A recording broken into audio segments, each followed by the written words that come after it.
Bescheidenheit 1. In einem Hadith, der in Jami at-Tirmidhi Nummer 2458 zu finden ist, wies der heilige Prophet Muhammad, Friede und Segen seien auf ihm, darauf hin, dass wahre Bescheidenheit gegenüber Allah, dem Erhabenen, beinhaltet, den Kopf und seinen Inhalt zu schützen, den Magen und seinen Inhalt zu schützen und sich oft an den Tod zu erinnern. Er schloss mit der Erklärung, dass jeder, der das Jenseits anstrebt, den Schmuck der materiellen Welt hinter sich lassen sollte. Dieser Hadith beweist, dass Sittsamkeit über die Kleidung hinausgeht. Sie umfasst jeden Aspekt des Lebens. Zum Schutz des Kopfes gehört auch, die Zunge, Augen, Ohren und sogar die Gedanken vor Sünden und eitlen Dingen zu schützen. Es ist wichtig, eitle Dinge zu vermeiden, da sie am Tag des jüngsten Gerichts eine Reue für den Menschen darstellen und oft der erste Schritt zur Begehung von Sünden sind. Auch wenn man vor anderen verbergen kann, was man sagt und sieht, kann man diese Dinge nicht vor Allah, dem Erhabenen, verbergen. Der Schutz dieser Körperteile ist also ein Zeichen wahrer Sittsamkeit. Den Magen zu schützen bedeutet, dass man unerlaubten Reichtum und unerlaubte Nahrung meiden sollte. Dies führt zur Ablehnung der eigenen guten Taten. Dies wird in einem Hadith in Sahih Muslim Nummer 2342 angedeutet. So wie die eigene Absicht die innere und verborgene Grundlage des Islam ist, ist die äußere und sichtbare Grundlage des Islam das Erlangen und Verwenden des Erlaubten. Bescheidenheit gegenüber Allah, dem Erhabenen, beinhaltet auch, sich häufig an den Tod zu erinnern. Sich an den Tod zu erinnern ist wichtig, da es einen ermutigt, Allah, dem Erhabenen, aufrichtig zu gehorchen und sich von Sünden fernzuhalten, da man nie sicher ist, wann man dem Tod begegnet. Es erinnert einen daran, dass diese Welt nicht das dauerhafte Zuhause ist und man sie sicherlich verlassen wird. Sich daran zu erinnern, wird einen ermutigen, sich auf sein Ziel, das Jenseits, vorzubereiten. Diese Vorbereitung beinhaltet, die Segnungen, die einem gewährt wurden, auf eine Weise zu nutzen, die Allah, dem Erhabenen, gefällt. Andererseits wird derjenige, der die Erinnerung an den Tod vermeidet, die Vorbereitung auf seine unvermeidliche Reise ins Jenseits vernachlässigen und infolgedessen all seine Bemühungen und seine Segnungen und Ressourcen darauf konzentrieren, diese Welt zu genießen und zu verschönern. Diese Haltung wird einen davon abhalten, sich an Allah, den Erhabenen, zu erinnern und ihm aufrichtig zu gehorchen, und dies wiederum führt zu Problemen in beiden Welten. Kapitel 20 Taha, Vers 124. Und wer sich von meiner Erinnerung abwendet, dem wird wahrlich ein deprimierendes schwieriges Leben bevorstehen, und wir werden ihn am Tag der Auferstehung blind versammeln auferwecken. Schließlich beinhaltet Bescheidenheit gegenüber Allah, dem Erhabenen, dass man dem Jenseits den Vorzug vor den Exzessen dieser materiellen Welt gibt. Es ist wichtig zu beachten, dass dies beinhaltet, von der materiellen Welt zu nehmen, um die eigenen Bedürfnisse und die Bedürfnisse derer, die von ihnen abhängig sind, zu erfüllen, ohne Verschwendung, Exzesse oder Extravaganz, da dies von Allah, dem Erhabenen, verabscheut wird. Kapitel 7 Al-Araf, Vers 31. Dort esst und trinkt, doch übertreibt es nicht. Wahrlich, er liebt die Übermaßenden nicht. Das Jenseits zu priorisieren bedeutet auch, die Segnungen, die einem gewährt wurden, auf eine Weise zu nutzen, die Allah, dem Erhabenen, gefällt, anstatt seine Wünsche zu befriedigen. Wer sich so verhält, wird in dieser Welt und im Jenseits Frieden und Erfolg finden. Dieser Erfolg und Frieden kann daher nur erreicht werden, indem man dem Jenseits Vorrang vor dem Genuss der unnötigen Aspekte dieser materiellen Welt einräumt. Kapitel 16 An-Nahl, Vers 97. Wer Gutes tut, sei es Mann oder Frau, während er gläubig ist, dem werden wir gewiss ein gutes Leben verhelfen, und wir werden ihnen gewiss ihren Lohn im Jenseits entsprechend dem Besten geben, was sie zu tun pflegten. Bescheidenheit 2. Wer sich immer daran erinnert, dass Allah, der Erhabene, ihn beobachtet, wird Scham und Demut gegenüber ihm entwickeln. Sich an die unzähligen Wohltaten Allahs, des Erhabenen, zu erinnern, während man undankbar bleibt, wird einen ebenfalls dazu ermutigen, bescheiden gegenüber Allah, dem Erhabenen, zu werden. Schließlich wird einen auch die Erinnerung daran, dass der Tag kommen wird, an dem man von Allah, dem Erhabenen, zu jeder Kleinigkeit in seinem Leben befragt wird, dazu inspirieren, Scham gegenüber Allah, dem Erhabenen, zu entwickeln. Was die Scham vor Allah, dem Erhabenen, verstärkt, ist die Furcht vor Allah, dem Erhabenen, wenn ein böser Wunsch in das Herz eines Menschen eindringt. Dies liegt daran, dass das Herz glaubt, dass Allah, der Erhabene, sich dieses Wunsches voll bewusst ist. Wenn sich diese Haltung in einer Person festsetzt, wird ihre Scham vor Allah, dem Erhabenen, stark. Darüber hinaus verstärkt die Furcht, dass Allah, der Erhabene, sich aufgrund ihrer Wünsche und Taten in Abneigung von ihnen abwenden wird, auch die Scham vor Allah, dem Erhabenen.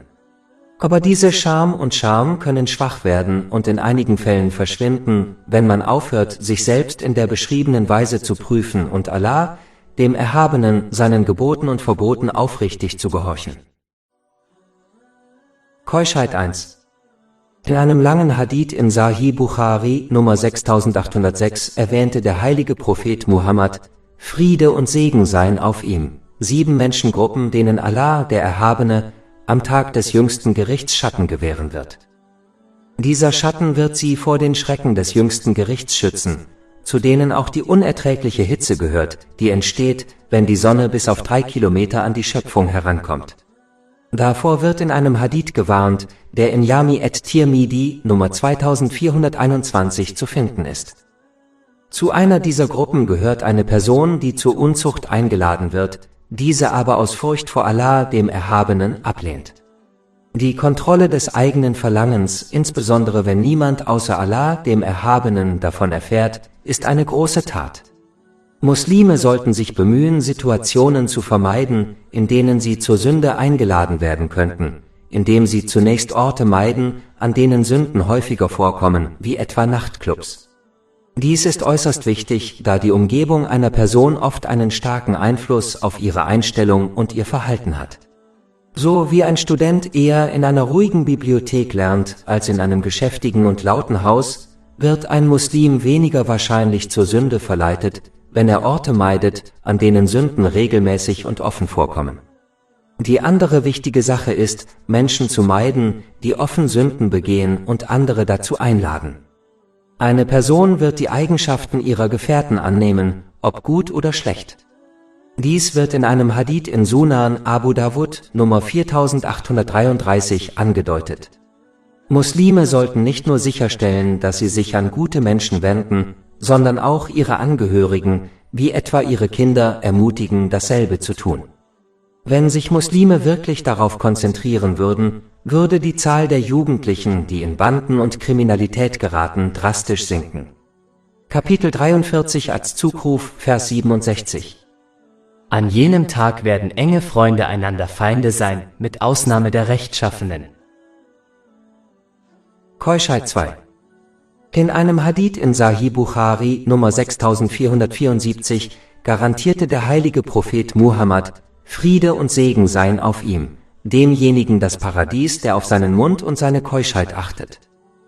Der zweite Aspekt des Haupthadith, um den es hier geht, rät Muslimen, ihre Keuschheit zu wahren, das heißt, ungesetzliche Beziehungen zu vermeiden.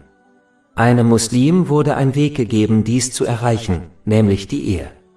Wenn ein Muslim nicht in der Lage ist zu heiraten, beispielsweise finanziell, dann sollte er oft fasten, da dies fleischliche Gelüste reduziert. Dies wird in einem Hadith empfohlen, der in Sahih Bukhari Nummer 1905 zu finden ist. Und schließlich führen diese beiden Aspekte zusammen ins Paradies. Aus diesem Grund wird in einem Hadith in Al-Mujem al-Afsad Nummer 992 gesagt, dass die Heirat die Hälfte des Glaubens erfüllt. Keuschheit 3. Kapitel 25 Al-Furqan, Vers 68 verknüpft. Und begeht keinen unerlaubten Geschlechtsverkehr. Und wer das tut, wird eine Strafe erhalten. Die wahren Diener Allahs, des Erhabenen, meiden alle Formen illegaler Beziehungen. Die Tatsache, dass Ehebruch in diesem Vers neben Polytheismus und dem Töten eines unschuldigen Menschen steht, zeigt seine Schwere. Muslime sollten Vorkehrungen treffen, um nicht in die Versuchung illegaler Beziehungen zu geraten. Erstens sollten sie lernen, den Blick zu senken. Das bedeutet nicht, dass man ständig auf seine Schuhe starren sollte, aber es bedeutet, dass man es vermeiden sollte, sich unnötig umzusehen, insbesondere an öffentlichen Orten. Sie sollten es vermeiden, andere anzustarren und Respekt vor dem anderen Geschlecht zu zeigen. So wie ein Muslim es nicht mag, wenn jemand seine Schwester oder Tochter anstarrt, sollte er auch nicht die Schwestern und Töchter anderer Leute anstarren. Kapitel 24 An-Nur, Vers 30. Sage den gläubigen Männern, sie sollen ihre Sehkraft einschränken und ihre Scham bewahren. Das ist reiner für sie. Wann immer möglich, sollte ein Muslim es vermeiden, Zeit allein mit dem anderen Geschlecht zu verbringen, es sei denn, die beiden sind in einer Beziehung, die eine Heirat verbietet. Dies wurde vom heiligen Propheten Muhammad, Friede und Segen seien auf ihm, in einem Hadith empfohlen, der in Sahih Bukhari Nummer 1862 zu finden ist. Muslime sollten sich bescheiden kleiden und benehmen. Sich bescheiden zu kleiden vermeidet, die Blicke von Fremden auf sich zu ziehen, und bescheidenes Verhalten verhindert, dass man die ersten Schritte unternimmt, die zu einer illegalen Beziehung führen könnten, wie etwa unnötiges Reden mit dem anderen Geschlecht. Zu verstehen, welche Vorteile es hat, illegale Beziehungen zu vermeiden, ist eine weitere Möglichkeit, sich vor ihnen zu schützen. Der heilige Prophet Muhammad, Friede und Segen seien auf ihm, hat beispielsweise demjenigen, der seine Zunge und Keuschheit bewahrt, das Paradies garantiert. Dies wird in einem Hadith bestätigt, der in Jami at-Tirmidhi Nummer 2408 zu finden ist. Auch die Angst vor der Bestrafung für illegale Beziehungen hilft einem Muslim, diese zu vermeiden. So wird zum Beispiel der Glaube von einer Person weichen, die Unzucht begeht. Dies wird in einem Hadith bestätigt, der in Sunan Abu Dawud Nummer 4690 zu finden ist. In Wirklichkeit braucht ein Muslim keine illegalen Beziehungen, da der Islam die Ehe vorschreibt. Wer es sich nicht leisten kann zu heiraten, sollte oft fasten, da dies auch hilft, seine Wünsche und Handlungen zu kontrollieren. Dies wird in einem Hadith empfohlen, der in Sahih Muslim Nummer 3398 zu finden ist. Keuschheit 4. Ich hatte einen Gedanken, den ich teilen wollte. Allah, der Erhabene, fördert die Ehe und verbietet illegale Beziehungen. Wenn ein Paar sich nicht wirklich einander hingibt wie ein verheiratetes Paar, dann führen alle echten Schwierigkeiten, denen es gegenübersteht, zu mehr emotionalem Stress für das Paar, da sie sich nicht richtig unterstützen. Im Laufe des Lebens mehrere Beziehungen einzugehen und wieder zu beenden, wirkt sich zweifellos nachteilig auf die psychische Gesundheit aus. Es ist keine Überraschung, dass diejenigen, die sich von ihren Freunden, Freundinnen trennen, oft in die Therapie gehen. Sie leiden am Ende mehr an psychischen Störungen wie Depressionen, als diejenigen, die diese Beziehungen vermeiden. In lockeren Beziehungen sind die beiden oft nicht auf derselben Wellenlänge. Das heißt, einer der beiden nimmt die Beziehung immer ernster, b, indem er sich mit seinem Freund, seiner Freundin niederlassen möchte, während der andere nicht dasselbe empfindet. Wenn dieser Einstellungsunterschied schließlich an die Oberfläche kocht, führt dies oft zu einem langfristigen emotionalen Trauma für denjenigen, der die Beziehung ernster genommen hat. Ein verheiratetes Paar hingegen ist von Anfang an auf derselben Wellenlänge, was seine langfristige Bindung aneinander betrifft. Ein verheiratetes Paar ist einander in jeder Situation ergeben, egal ob es mit geplanten oder ungeplanten Situationen konfrontiert ist, wie zum Beispiel der Geburt von Kindern. Diese Einstellung findet man bei normalen Paaren sehr selten. Eine Beziehung zu einer anderen Person täuscht eine Person auch in dem Glauben, sie kenne ihren Partner vollständig. Und wenn sie dann heiraten, beschweren sie sich oft darüber, dass sich ihr Ehepartner nach der Hochzeit verändert hat. In den meisten Fällen hat er sich nicht verändert. Was sich geändert hat, waren die Verantwortlichkeiten und der Druck in ihrer Beziehung. Dieses Problem führt oft zu Eheproblemen bei Paaren, die vor ihrer Ehe in einer Beziehung waren. Selbst wenn sie vor der Ehe zusammenlebten, wird das gleiche Problem auftreten. Darüber hinaus ist es kein Geheimnis, dass sich Probleme mit dem Freund, der Freundin stark auf jeden anderen Aspekt des Lebens auswirken. Beispielsweise brechen viele junge Leute ihr Studium ab, weil sie es nicht ertragen können, ihren Ex-Partner dort jeden Tag zu sehen. Da eine Ehe eine tiefe Verbindung und Verpflichtung zwischen zwei Menschen darstellt, ist die Wahrscheinlichkeit einer Trennung wegen derselben Kleinigkeiten, die bei normalen Paaren zu einer Trennung führen, geringer. Darüber hinaus belasten ungewollt aus der Beziehung hervorgegangene Kinder die Beziehung zusätzlich, was häufig zur Trennung führt, da die Eltern die Verantwortung für die Erziehung des Kindes nicht teilen möchten. Dadurch wächst das Kind in einem zerrütteten Elternhaus auf, in dem es nicht die Unterstützung und Aufsicht beider Eltern hat, was häufig zu Problemen für alle führt. Es ist eine klare Tatsache, dass die Mehrheit der Jugendlichen, die in Verbrechen und Banden verwickelt sind, und der Kinder, die von Sexualstraftätern missbraucht werden, aus zerrütteten Familien stammen. Ein Kind richtig zu erziehen, wenn man sich ein Kind wünscht, ist extrem schwierig. Kann man sich also den emotionalen Stress vorstellen, ein Kind richtig zu erziehen, wenn der Elternteil das Kind von Anfang an nicht haben wollte? Dies wirkt sich negativ auf die Erziehung des Kindes aus und führt häufig zu den zuvor genannten Problemen. Dieser Stress führt häufig dazu, dass der alleinerziehende Elternteil das Kind zur Pflege oder Adoption freigibt, was in den meisten Fällen nachteilige und langfristige Auswirkungen auf das Kind hat, von denen einige bereits zuvor erwähnt wurden. Dies erhöht die Wahrscheinlichkeit, dass das Kind fehlgeleitet wird, weiter. Allah, der Erhabene, hat diese zahlreichen Zweigprobleme beseitigt, indem er sich mit dem Grundproblem befasste, indem er illegale Beziehungen verbot und die Ehe förderte, in der sich ein Paar aufrichtig einander und seinen Kindern widmet. Indem er im heiligen Koran auf die Konzepte Ehe, Scheidung und Kinder eingeht, hat Allah, der Erhabene, den Schlüssel zu einer erfolgreichen Gesellschaft gegeben. Wenn die Familienmitglieder, ob zusammen oder geschieden, die Rechte der anderen erfüllen und den Kindern ein stabiles und glückliches Zuhause bieten, hat dies einen positiven Welleneffekt in der gesamten Gesellschaft. Wenn eine Familie unglücklich ist und die Rechte der anderen nicht erfüllt, hat dies einen negativen Welleneffekt, der sich in der gesamten Gesellschaft ausbreitet. Viele Denker sind gekommen und gegangen, die sich mit den Problemen der Menschen und der Gesellschaft befasst haben, aber da diese Lösungen auf Teilprobleme abzielen, ist der Nutzen dieser Lösungen minimal. Allah, der Erhabene hingegen, hat durch diese Methode, die Grundprobleme anzugehen, die den Einzelnen und die Gesellschaft betreffen, alles geklärt, sodass die Menschen in beiden Welten Erfolg haben können.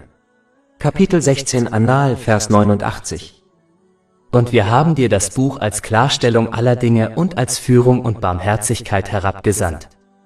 Alles Lob gebührt Allah, dem Herrn der Welten, und Friede und Segen seien auf seinem letzten Gesandten Muhammad, seiner edlen Familie und seinen Gefährten. Oltre 400 E-Book, Audiolibri, infografische Podcast e-blog gratuiti disponibili sul nostro sito web www.shakepot.com